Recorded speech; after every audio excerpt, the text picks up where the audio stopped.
Le CrossFit étant un sport relativement jeune et en pleine expansion, beaucoup de gens en entendent parler et beaucoup d'informations fausses circulent à son sujet.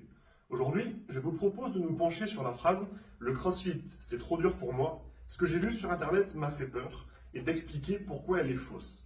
Juste avant de commencer, si vous appréciez ces vidéos hebdomadaires, pensez aux likes, commentaires, partages, enregistrements. Toute forme de soutien aide énormément.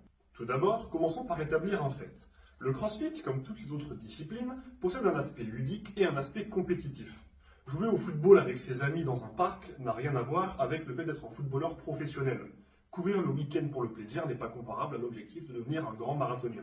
Or, quand vous voulez commencer la course à pied, vous ne vous dites pas « je suis incapable de courir 42 km », encore plus à de telles allures. Vous séparez donc le côté plaisir et divertissement de l'activité de son côté compétitif. Eh bien, il en va de même pour le CrossFit, mais cette distinction ne se fait pas de la même manière dans l'esprit des gens. Et ce, principalement pour trois raisons. La première est que, comme je l'ai dit, le CrossFit est un sport relativement jeune. Les gens n'ont donc pas énormément de recul sur sa pratique et se fient principalement à ce qu'ils voient sur les réseaux sociaux, royaume des performances finement sélectionnées et des réalités du sport bien camouflées. La deuxième est que c'est une activité se pratiquant majoritairement dans des salles dédiées, avec souvent beaucoup de matériel, en tout cas pour en exploiter tout le potentiel.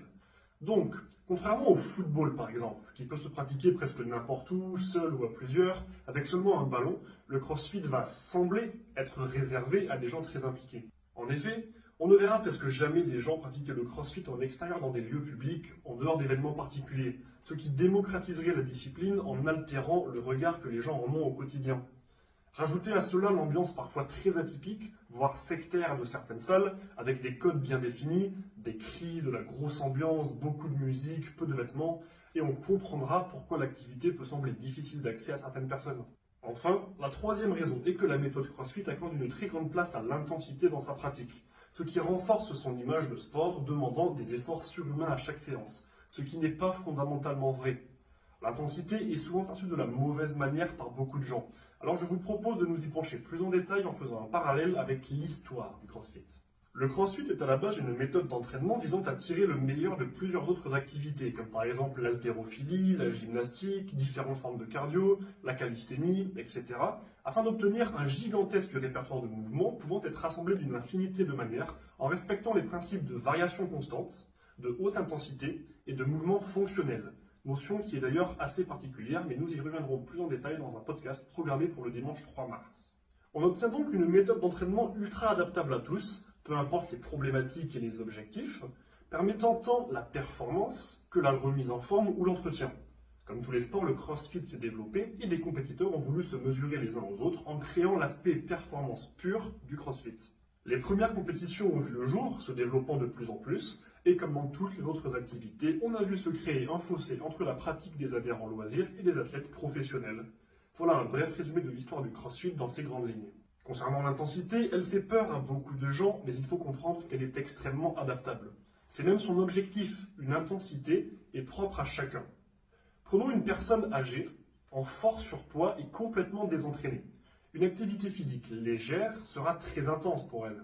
A l'inverse, quelqu'un qui est déjà un grand athlète dans un autre sport aura des standards d'intensité beaucoup plus hauts. Pour autant, ces deux personnes pourront faire exactement la même séance, en adaptant la difficulté des mouvements, le nombre de répétitions éventuellement, la charge utilisée peut-être. Il existe littéralement des appellations pour séparer la réalisation d'une séance comme elle a été initialement prévue, le RX, et ses adaptations pour pouvoir correspondre à chaque individu, le Scaled.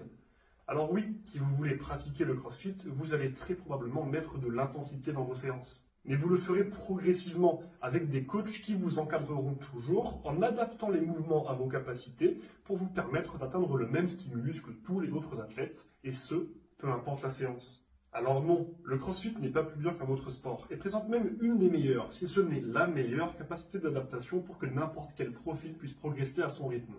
Et si vous en doutez encore, allez voir dans une salle près de chez vous. On y croise des enfants, des seniors, des personnes handicapées, des personnes en surpoids, des athlètes. Et tout le monde s'entraîne ensemble. J'espère que cette vidéo vous aura été utile. Si vous avez des questions sur les points que je viens d'aborder ou d'autres interrogations sur le sujet, contactez-moi pour me les poser. Si vous avez des questions concernant votre diète ou votre entraînement, n'hésitez pas à me les soumettre. Si vous cherchez un coach ou un préparateur physique, mettez-vous en contact avec moi et nous échangerons afin de mettre en place un suivi adapté à vos objectifs. Et si vous voulez que j'aborde un sujet en particulier dans ce type de vidéo, Faites-le moi savoir. Sur ce, bon entraînement et n'oubliez pas, rendez-vous fiers.